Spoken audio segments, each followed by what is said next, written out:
അസ്സലാമു അലൈക്കും വറഹ്മത്തുള്ളാഹി വബറകാത്ത്. പ്രിയപ്പെട്ട മുഅ്മിനീങ്ങളെ, റമദാൻ പ്രഭാഷണത്തിൻ്റെ 4ാമത്തെ എപ്പിസോഡാണ്. ഇതിൽ പറയുന്നത് നോമ്പ് തുറപ്പിക്കുക എന്നുള്ളത് വളരെ പുണ്യമുള്ള കാര്യമാണ്.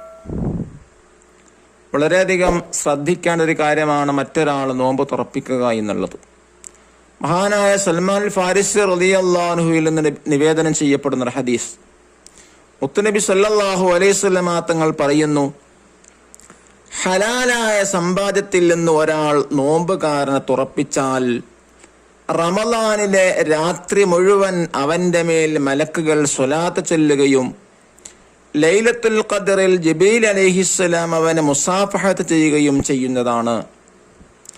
ഒരാളെ ജിബ്രീൽ അലൈഹിസ്സലാം ഹസ്തദാനം ചെയ്താൽ അവന്റെ ഖൽബ് മയപ്പെടുകയും കണ്ണിനീർ അധികരിക്കുകയും ചെയ്യുന്നതാണ്. അപ്പോൾ മുത്തുനബി സല്ലല്ലാഹു അലൈഹി വസല്ലം തങ്ങളോട് ചോദിച്ചു, അവന്റെ അടുത്ത് അതുമില്ലെങ്കിലോ? നോമ്പ് തുറപ്പിക്കാൻ അവന്റെ സമ്പാദ്യത്തിൽ നിന്ന് എന്തെങ്കിലും നൽകണമെന്ന് പറഞ്ഞത്, അപ്പം അവന്റെ അടുത്ത് അതുമില്ലെങ്കിലോ എന്ന് ചോദ്യം. അപ്പോൾ മുത്തുനബി സല്ലല്ലാഹു അലൈഹി വസല്ലം തങ്ങളെ മറുപടി, ഒരു പിടി ഭക്ഷണം കൊണ്ട് അതുമില്ലെങ്കിലോ എന്ന് ചോദിച്ചപ്പോ ഒരു കഷ്ണം റൊട്ടി കൊണ്ട് എന്നാണ് പറഞ്ഞത്. അതുമില്ലെങ്കിലോ എന്ന ചോദ്യത്തിന് മുത്തുനബി സല്ലല്ലാഹു അലൈഹി വസല്ലം തങ്ങളെ മറുപടി, അല്പം വെള്ളം പാൽ ചേർത്തുകൊണ്ട്. അതുമില്ലെങ്കിലോ എന്ന് ചോദിച്ചപ്പോൾ സല്ലല്ലാഹു അലൈഹി വസല്ലം തങ്ങൾ പറഞ്ഞു, ഒരിറക്ക് വെള്ളം കൊണ്ടെങ്കിലും നോമ്പ് തുറപ്പിക്കുക. ചുരുക്കത്തിൽ നമ്മളെ കൊണ്ട് കഴിയാവുന്നത് കൊണ്ട് ഒരാളെ നോമ്പ് തുറപ്പിച്ചാൽ എന്താണ് അതിൻ്റെ പ്രതിഫലം? റമളാനിലെ രാത്രി മുഴുവൻ അവന്റെ മേൽ മലക്കുകൾ സ്വലാത്ത് ചൊല്ലുമെന്നാണ്. ലൈലത്തുൽ ഖദറിലോ ജിബ്രീൽ അലൈഹിസ്സലാം ഹസ്തദാനം ചെയ്യും. ജിബ്രീൽ അലൈഹിസ്സലാം ഹസ്തം ചെയ്യാനുള്ള പുണ്യം എന്താണ്? അതിൻ്റെ നേട്ടം എന്താണ്? അവന്റെ ഹൃദയം മയപ്പെടുകയും അള്ളാഹുവിനെ പേടിച്ചുകൊണ്ട് കണ്ണുനീരൊഴിക്കുന്ന പാപമോചനം നടത്തുന്ന ഒരു സ്വാലിഹായ ആളായി തീരുമെന്നാണ് മുത്തുനബി സല്ലല്ലാഹു അലൈഹി വസല്ലം തങ്ങളെ പഠിപ്പിച്ചത്. അത്തരം നല്ല ആളുകൾ അല്ലാഹു തആല നമ്മൾ പെടുത്തട്ടെ. അതുപോലെ തന്നെ മറ്റൊരു പുണ്യമുള്ള കാര്യമാണ് അത്താഴം കഴിക്കുക എന്നുള്ളത്. അത്താഴം കഴിക്കൽ വളരെ സുന്നത്തുള്ളൊരു കൂലിയാണ്, സുന്നത്തുള്ളൊരു ഇബാദത്താണ്. മഹാനായ ഇബ്നു ഉമർ റളിയല്ലാഹു അൻഹു ഞാൻ ഹദീസ് നോക്കൂ. നബി സല്ലല്ലാഹു അലൈഹി വസല്ലം തങ്ങൾ പറയുന്നു, നിശ്ചയം അള്ളാഹു മലക്കുകളും അത്താഴം കഴിക്കുന്നവന്റെ മേൽ സ്വലാത്ത് ചെല്ലുന്നു. ഇന്നല്ലാഹ മലായികതഹു യസല്ലൂന അലൽ മുതസഹ്ഹിരീൻ.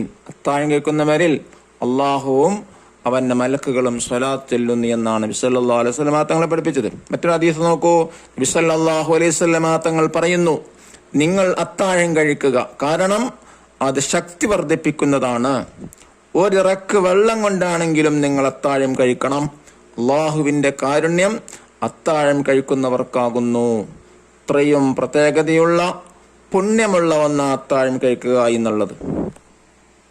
അതുകൊണ്ട് അത്താഴം കഴിക്കുന്ന സമയത്ത് നിയ്യത്ത് ചെയ്യണം. അത്താഴം കഴിക്കുന്നു, അത്താഴം എന്ന സുന്നത്ത് ഞാൻ ചെയ്യുന്നു എന്ന നിയ്യത്തോടുകൂടെ എല്ലാവരും അത്താഴം കഴിക്കുക, അതിനും പുണ്യം ലഭിക്കുന്നതാണ്. അതുപോലെ തന്നെ മറ്റൊരു പുണ്യമാണ് റമളാനിൽ പ്രാർത്ഥിക്കുക എന്നുള്ളത്. സദാസമയം അള്ളാഹുവിനോട് ദുആ ചെയ്യുക എന്നുള്ളത് വളരെ പുണ്യമുള്ള ഒരു ആരാധനയാണ്. കഅബുൽ അഹ്ബാർ റളിയല്ലാഹു അൻഹു പറയുന്നു, റമളാനിലെ നോമ്പുകാരന്റെ പ്രാർത്ഥന തട്ടിക്കളയരുതെന്ന് ഞാൻ തീരുമാനിച്ചിട്ടുണ്ടെന്ന്. അള്ളാഹു മൂസാ നബി അലൈഹിസ്സലാം അള്ളാഹു മൂസാ നബി അലൈഹിസ്സലാമിന് വഹി നൽകിയിരിക്കുന്നു. അതുപോലെ മറ്റൊരു ഇബാദത്താണ് ഖൈലൂലത്തിന്റെ ഉറക്കം. എന്താണ് ഖൈലൂലത്തിന്റെ ഉറക്കം എന്ന് പറയുന്നത്? ളുഹറിന്റെ മുമ്പ് അല്പസമയം ഉറങ്ങുന്നതിനാണ് ഖൈലൂലത്ത് എന്ന് പറയുന്നത്. മഹാനായ ഇബ്നു അബ്ബാസ് റളിയല്ലാഹു റിപ്പോർട്ട് ചെയ്യുന്ന ഹദീസ്, നബി സല്ലല്ലാഹു അലൈഹി വസല്ലം തങ്ങൾ പറയുന്നു, പകലിലെ ഖൈലൂലത്ത് ഉറക്കുകൊണ്ട് നിങ്ങൾ രാത്രി നിസ്കാരത്തിന് സഹായം തേടുക, അത്താഴം കൊണ്ട് നിങ്ങൾ നോമ്പിന് സഹായവും തേടുക. അപ്പോ പകലിൽ ഇപ്പം ഉറങ്ങിയാൽ രാത്രിയിലെ നിസ്കാരത്തിന് വളരെ സഹായകരമാകും. ഉറക്കില്ലാതെ ഭക്തിയോടുകൂടെ നിസ്കരിക്കാൻ കഴിയും. അതുകൊണ്ടാണ് ഖൈലൂലത്തിന്റെ ഉറക്ക് വളരെ പുണ്യമായിട്ടുള്ളത്. അതുപോലെ നാം ശ്രദ്ധിക്കേണ്ട മറ്റൊന്നാണ് വയറ് നിറച്ച് ഭക്ഷണം കഴിക്കുക എന്നുള്ളത്. വളരെ ശരീരത്തിന് ദോഷം ചെയ്യുന്ന ഒരു കാര്യമാണ് വയറ് നിറയെ ഭക്ഷണം കഴിക്കുക എന്നുള്ളത്. ഖൈസ് ബിനുൽ റാഫി റളിയല്ലാഹു അൻഹു പറയുന്നു, വൈലുൽ ലിമൻ കാന ദീനുഹു ദുന്യാഹു വഹമ്മഹു ബത്നുഹു. ഒരാളുടെ ദീൻ അവന്റെ ദുന്യാവും അവന്റെ ചിന്ത വയറുമായാൽ അവന് നാശം. എന്ന് പറഞ്ഞാൽ വയറ് നിറക്കുക എന്ന ദുശീലം ഉണ്ടായാൽ അവന് നാശം. അതുപോലത്തെ മറ്റൊരു ഹദീസ് നോക്കൂ.